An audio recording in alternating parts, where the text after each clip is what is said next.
Hey everyone, welcome back to the Them Before Us podcast, or welcome to the Them Before Us podcast for the very first time, maybe. I'm your host, Jen Friesen. I'm the training director with Them Before Us. I help with our communications, social media, the podcast, etc. And today we have a great conversation with a new friend who's on the other side of the world. Her name is Mirjam, and she's from the Netherlands. And she reached out to us because we asked for people who wanted to share their IVF or infertility struggle stories. And so Mirjam would love to share her story to encourage people. And I'm really excited for this conversation. So Mirjam, thank you so much for joining us all the way from the Netherlands. Yes, thank you so much for inviting me for your podcast. So I'm very thankful to have this conversation. Yeah. All right. So I think we put an ask out on our social media, partially because we get a lot of pushback at Them Before Us when we talk about the ethical issues with IVF or with donating eggs, donating sperm. And we say these things violate the rights of children. And a lot of people push back and say, you're not allowed to say that because you've never struggled with infertility or you Hmm. don't know what it's like to have these things. And so I reached out and just kind of broadly and said, hey, if you've struggled or had these experiences, will you share with us? Because we need to have more of these stories so people understand struggling, having infertility, losing a child. There's still people who can experience all that and they've still determined to do what's right. And so Mirjam is an example of that. So Mirjam, I'd love it if you just started wherever you'd like to start with your story and just share with us a little bit and then we can ask questions and go along that way. Yes, thank you. Well, actually, it started like when I was, I think, 33. I was single, and in Holland there was a documentary from a woman, a journalist, and she wanted to have a baby, but there wasn't a man, a boyfriend or a husband. And it was in 2010, I think, and then she made a documentary about freezing her eggs. And then a friend of mine saw the documentary and she said to me, Mirjam, is it something for you to freeze your eggs because you want to get married, you want to have children? And I really felt in my heart like, no, I don't want to control this thing by myself. And I even didn't thought about IVF or nothing. I just was like a young woman waiting for the Mr. Right, praying for Mr. Right, and believing God that He would bless me just with the husband. And when the husband came, also the children would come. So when I look back, it was my first pro-life choice yes, I can say it like that. And then a couple of years later, I saw that my neighbor, she was pregnant, and I knew she didn't had a boyfriend or a husband. And we were just talking about that, and she told me that she had a sperm donor and then became pregnant. So she said to me, "Is it something for you?" And again, my answer was no. Like, I really want to trust God for a husband and for children. So, and then I was like 37 when I met my husband, and a year later, at 38, we married. And it took a while before I became pregnant. And um, and somebody was saying to me like, "Well, did you thought about IVF?" And I was like, "No, never. Just I really want to put my trust in God for getting pregnant." And somebody said to me like, "Well, maybe if you don't do IVF, maybe you don't get a child." And sometimes it's very confronting. Like, okay, but I was in my heart that God would bless us with a child, and um, and then I first miscarried in 2018, and then I just started reading the Bible. What does God say about a woman who wants to be pregnant, or like Sarah and Abraham? They had a very big promise of God to give birth to a nation. And also their son Isaac really need to pray for his wife Rebecca to become pregnant. And I wrote the story of Hannah, in the temple. She was crying and just praying to God for the longing for a child. And then the priest came and gave her her word, and a year later she got pregnant. So at the time I first lost our first child, our first baby, It was, I think, about 8 weeks pregnancy. I was really grieving about that. And then I was looking for God. Okay, God, what do you say? And then within 3 months, I was pregnant of our daughter Rachel. I say it in Dutch. You also can say Rachel. But I prefer Rachel to say because it's just I say it here. Um, and it was a beautiful pregnancy, but it was also, how do you call it, a little bit tensed because there were abnormalities with the sonogram at 11 week. It's also the 20 weeks she had a hole in her heart. And well, it's a whole story, but at that time I didn't want to do any test, just to protect her. And God put it in my heart just to protect the baby and to do only the sonogram and not a different test, not a blood test or something like that, or a puncture of, how do you call it? The fluids. I don't know. No, that's like a heart one. So a test of like the fluid to see if Yes, things were yes, abnormal. that one. Yes, I didn't want to do that because of any risk, all the risk. But when our daughter was born, a week after that, it appeared that she had trisomy 13. Well, the doctor says she's incompatible with life. And she stayed with us for 10 weeks. So it was a very precious time we had with her. And I got so thankful for the little girl he gave to us. And but and during my pregnancy, I already felt like, okay, I just want to. There was so much. They just asked us again, again, do you want to do an abortion? No, of course not. This is our child. We prayed for a child, and we believe that every child deserves life and a chance and protection. So I felt in my heart also during the short life she was with us that I want to do something for the unborn children. And I wrote a book about my pregnancy, about the time Rachel was with us. Um, and I started a foundation, Powerful Woman, to inspire people to choose for their children, and to choose for life, from conception, like the Bible says. For God, every life is precious. And what he says in his word, like in Jeremiah, before I formed you in the womb, I knew you. So our life even starts before conception because it was God's desire to create us. But also after Rachel died, there was a desire in my heart. Like, I never looked for foster care or adoption, but I was just searching for in what different ways we can take care of a child. And that's also when I started to look for IVF. And when I was on the website of our insurance policy and it was a Christian insurance, and they said that they wouldn't pay for the normal IVF procedure because embryos are new human beings, and they wouldn't take responsibility for putting those in the freezer. And I never thought about that, but it shocked me. I was like, oh, really? And then I started to research, but just to read more about IVF. The doctor says, well, this is a good quality of embryo, and this is a bad one. So the bad one he will throw away. And I was like, oh, no, never. Normally, it's just every embryo is safe in your womb. It is hidden. And only God knows what the quality of the embryo is. Like just a while ago, I also heard a story of a woman, and she had a bad quality of embryo, but she really asked the doctor, just put it back in my womb. And he did, and she got a healthy baby. So what does quality say? So that was for me a point to say, this is not what we want, just that a doctor can say good and bad qualities. And then in Holland, there's an option, and the other countries, I believe, also.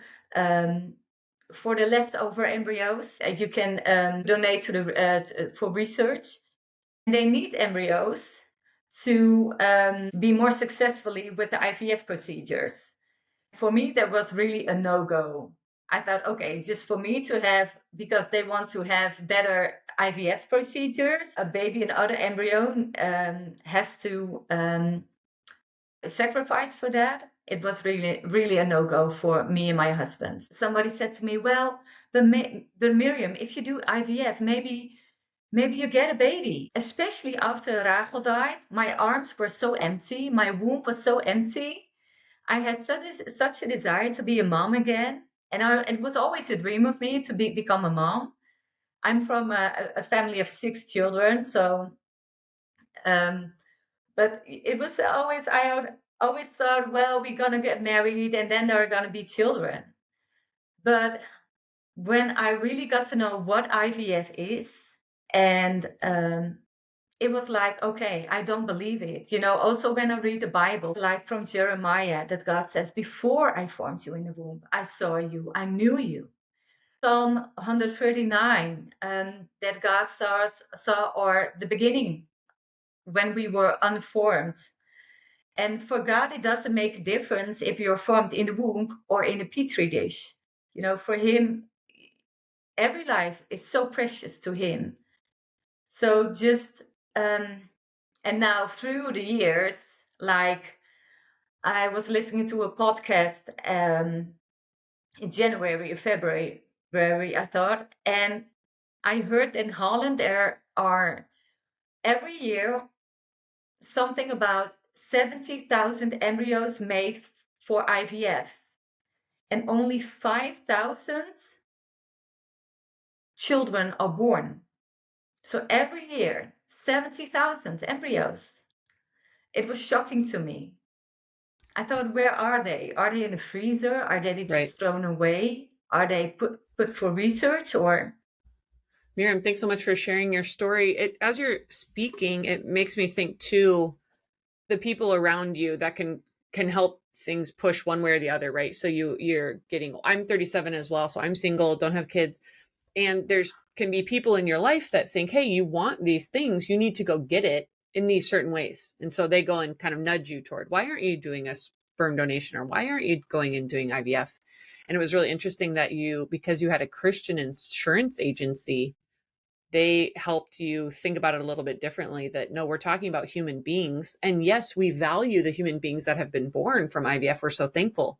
But like you're saying, we're considering Yes. all the ones on ice or that die because they're graded, they're not high quality, donated to Yes. research. There's so many ethical questions. So it's interesting that you had some people maybe nudging you toward those negative practices. What's the culture in the Netherlands when it comes to Oh yeah. marriage and family? We know gay marriage has been legal there, I think, longer than almost any other country. So, in our view, that redefinition of marriage is not good for marriage. We think that's not good in the States as well.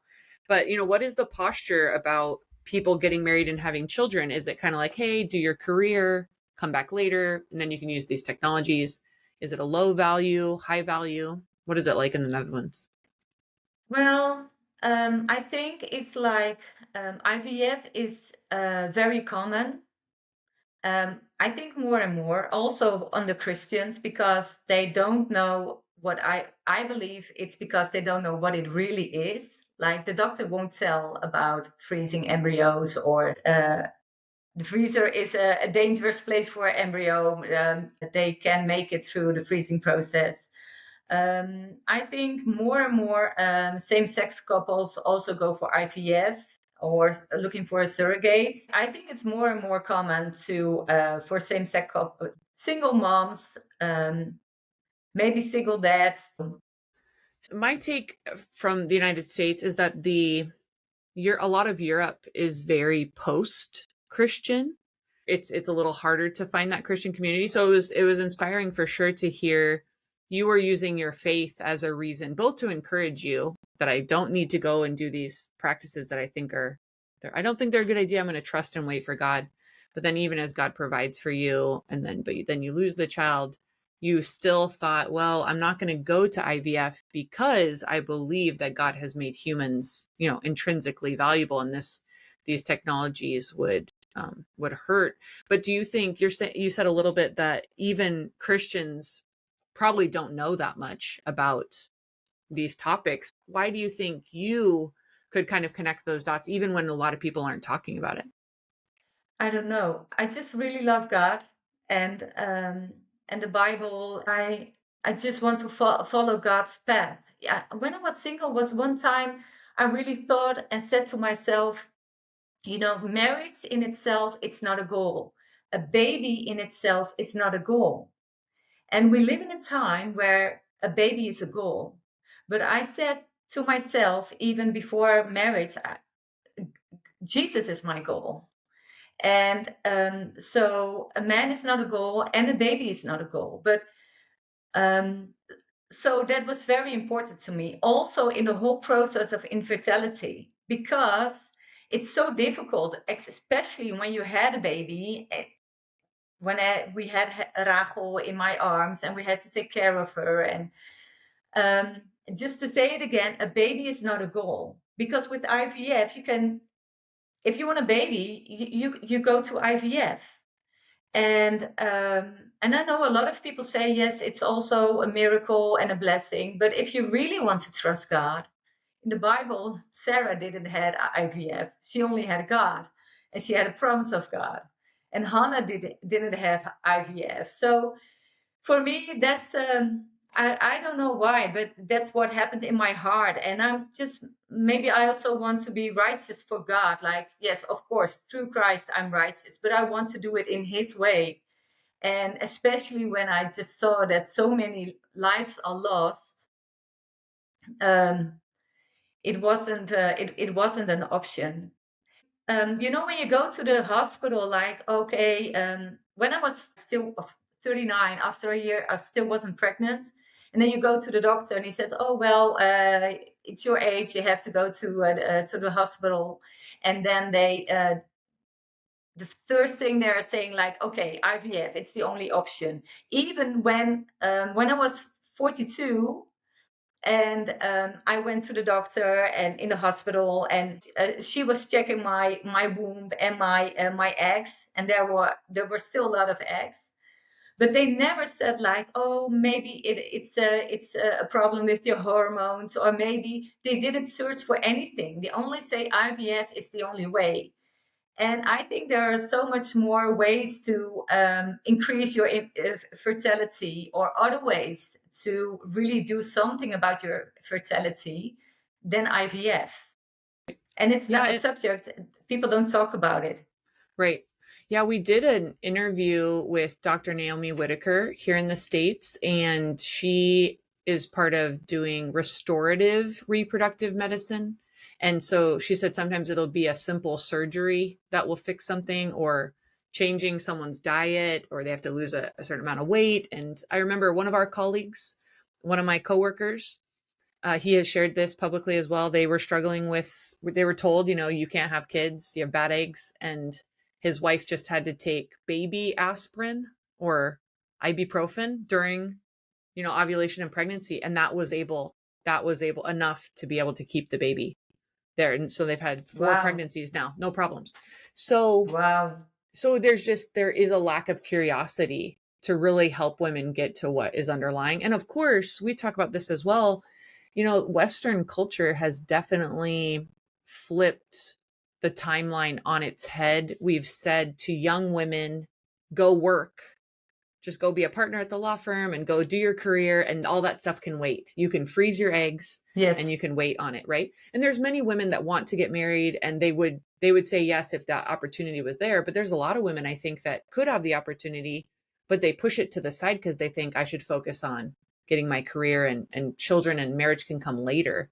And we really need to mentally flip that and think, if marriage and family is an option for you, we should prioritize those things when women are much younger. And Yes.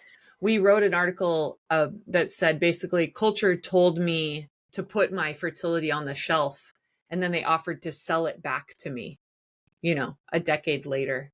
Yeah. So are they're Yeah, yeah, telling yeah, young yeah. women, Yes. freeze your eggs, donate your eggs, go be a lawyer, go work somewhere. Okay, now when you're ready to come get pregnant, come come get our sperm donor, come get our egg donor, we'll do IVF for you, like you're saying. And then women get trapped in, there's many Christians who are kind of getting trapped with these ethical questions, but it's too late because they're already in it now and they've created 10 Yeah. human beings and they're on ice. Yes, agree. I think in Holland it's the same. Like, women don't really realize um, the state of their fertility, Mhm. and putting career first, or so that's also something I just saw a couple of months ago. Two women were talking about to inspire women about their fertility and have to take it serious. And I thought, oh, that's very good, because we think, oh no, if you're 35 or 38, and it is possible, because it happens. I believe in God, and He's a God of miracles. And maybe it depends on how healthy you are. Um, but on the other hand, it's also something biological, that your fertility in your 20s is your highest chance to have a baby. And the older you get, you can think, oh, children are for later. But no, I think it's better, take that seriously if you want to have children, just not to Yes. wait and think, I'll freeze my eggs, but take responsibility for your fertility. Yeah. Yes. Yeah, I agree. So where are you and your husband now? I know you shared that, and this was really inspiring. Well, I'll say her name the English way so I don't butcher it in the Dutch way. But for your daughter Rachel, it's beautiful that her legacy. I mean, now a few more hundred people, in the United States are hearing about her and hearing her story, which is beautiful. And so you said you've written a book to encourage people, you started an organization, and do you and your husband now, but you don't have children, and did you ever consider adopting, fostering more, or where are you at, sort of where you are in life right now? Well, my husband had already a beautiful daughter, and she got she became mother also. So that is something beautiful in our family. But for ourselves, adoption in Holland is not that easy, because adopting abroad is not possible anymore. You only can adopt a child in Holland. And because of my age, also, and because of the loss of Ravel, foster care isn't something easy. So it both we didn't choose for foster care or adoption. After, I think in 2022, I miscarried again. So that was very difficult, because, yes, I really thought it would work out. I really put my trust in God again, and I miscarried again. So it's just difficult and painful. But now I'm more like, you can be a mother in different ways, like, just for the children that are in my life right now, like nieces or nephews, or children in church, or so motherhood can be different than foster care, adoption, or just through just on a natural way to become a mother. Right. Yeah. So that's where we are right now. Yeah. Yeah, thank you for sharing.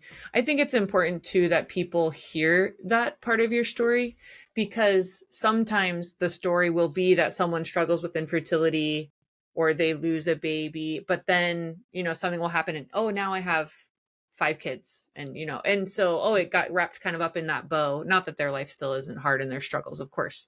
But, not every story ends up with, well, I was faithful and I chose not to do these difficult technologies, but then God still came and blessed me in the way I thought I was going to be blessed. Sometimes God is still with us and blesses us, and it's not what we thought it would be, and God's still walking with us through hard things. And so I agree, I've thought about that a lot too. I don't know if I'll get married and have children. And there's a lot of people, so they're single, and the single mom by choice, I think you mentioned that, is kind of the women who's like, well, I don't know if I'm getting married, so I'm just going to try and take it into my own hands, and instead Hmm. to try and live faithfully whatever state we're in. Not that you can't long for, pray for, be proactive in a lot of ways, but at some level we just have to be faithful whatever stage we're in, and look around for the other people who we can help care for and encourage, And I've Uh, just felt in hearing many different stories of people, every person is struggling with something or waiting for something from God. yes. It's not unique to me. I'm the only person God has is like withholding something good from me. It's not like that. God is Mhm. with us and encouraging us, and so many of us are waiting for something, and sometimes that is not met the way we think it will be here. But I think that's Yes. really important to encourage, because I think there's probably many women who have maybe a similar story to you, and it's not all just wrapped up perfectly exactly how you want it at the end, but you're still on a journey. Yes, true. And that it was really a wrestling to me just to accept that it is the way it is. And just what you say, the happy ending, oh, this happened. And some I had a time when I thought, oh, okay, God, what about me? Uh, we lost our daughter, and what about me? We lost two other children. But just to be, it's a whole process of grief, of letting go what you thought it would be. I never thought this is going to be my future. I always thought God is good, and God is good. He's always good. But my situation can be different than I thought. And it's just a process to let go, a process of grief, a process of new things that God will give. So, but in another way than I had expected. Yes, Yeah, that's yes. beautiful. Well, Miriam, thank you so much for your time and sharing your story. Do you have a website, or can people come and find your book? I guess it probably is in Dutch. It, Yes, too bad it's in Dutch. I too haven't. bad. This is yeah. This is Oh, our girl beautiful. Rachel. Uh-huh. Her name is Rachel, Anna Rachel, and I've got a website. It's www.powerful streepje Da- powerful woman. It says, and okay. yes. So thank you so much for this conversation. You're welcome. I'm so glad you reached out, and thank you for being willing to share your story. And everyone listening, I hope you go check out Miriam's book and that you're encouraged. You can always email us and share your thoughts. And if you're in the Netherlands and you want to get connected, we have some folks who are doing pro family, pro life, kind of them before us work in the Netherlands. So if people listening to this want to get connected, you should reach out to us. So thanks so much, Miriam, and everyone. Hope you enjoy this conversation, and we will catch you next time.